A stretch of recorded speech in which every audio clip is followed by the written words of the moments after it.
Have you ever encountered a difficult person? Have you ever had a difficult person in your Go group? Have you ever had a difficult person in your office that you're trying to deal with?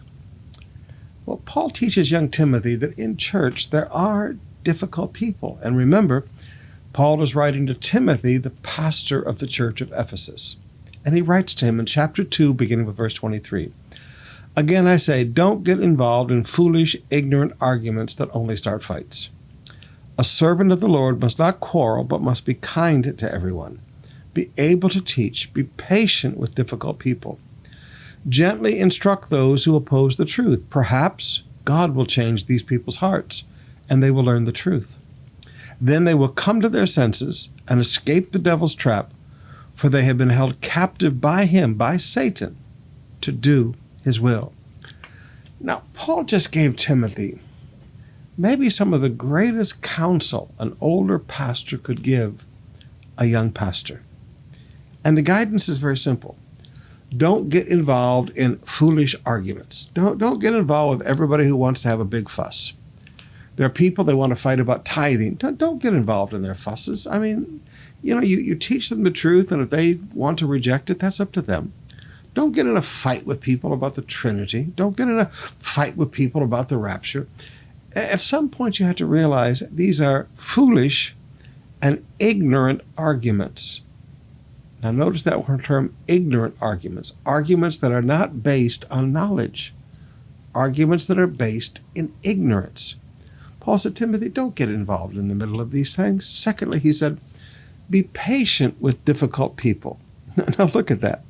He said, be patient with difficult people. There are difficult people in church. I'm sorry, there are. And you have to learn patience with difficult people. Now, there are people in church that are the most wonderful. You just sit back and go, how did I ever get to pastor such wonderful people? And then there are people in church that are just, oh, Jesus, help me. And Paul said, Timothy, be patient with the difficult people. Then thirdly, he says, gently instruct those who oppose you. Did you know that there are people that oppose just about everything I teach? I mean, I can lay out the scriptures as best as I can, and there are people that oppose it.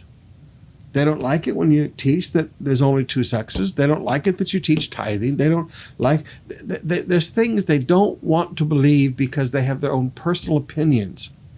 And they don't want to conform their opinions to the Word of God. And so they oppose what you teach. And he said, Timothy, with these people, just continue to gently teach them. Just keep teaching them.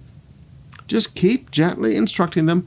Don't raise your voice. Don't get frustrated with them. Just keep teaching them. Now, I know it's easy to get frustrated, but he said, gently keep teaching them. And he said, here's the reason. Perhaps God will change these people's hearts. Now, the reason we are to be gentle and we shouldn't get in a fight with people about it, and the reason we should be patient is because we can't change their hearts. I don't care how smart you are. You can't change people's minds once they've determined something. I can pretty well out-argue anybody about doctrines. I mean, I've been studying the Bible since I was 18 years old. But you know what? There are some people that no matter how carefully you lay out the scriptures, they've made up their mind. They're not going to believe it. Their minds are deceived. Their hearts are the problem. There's something in their heart that for some reason doesn't want to accept God's truth. Now, you can't change their mind. Only God can. Perhaps God will change these people's hearts. And when their hearts are changed, and they will learn the truth. Stingy people don't want to learn about tithing. The problem is not their intellect. The problem is their heart.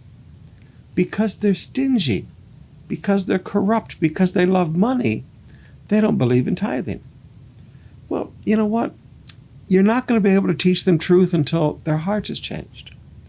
There are other people that no matter what you teach about healing, they're never going to believe in healing because in their heart, they don't believe in miracles today.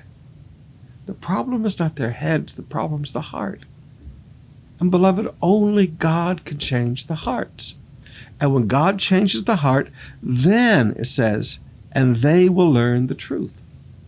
Now you have to recognize these people will then come to their senses. And the reason they have to come to their senses is because they're in the devil's trap right now, taken captive to do his will. The problem is the heart. Only God can change the heart. So never try to out-argue people. Let God change their hearts.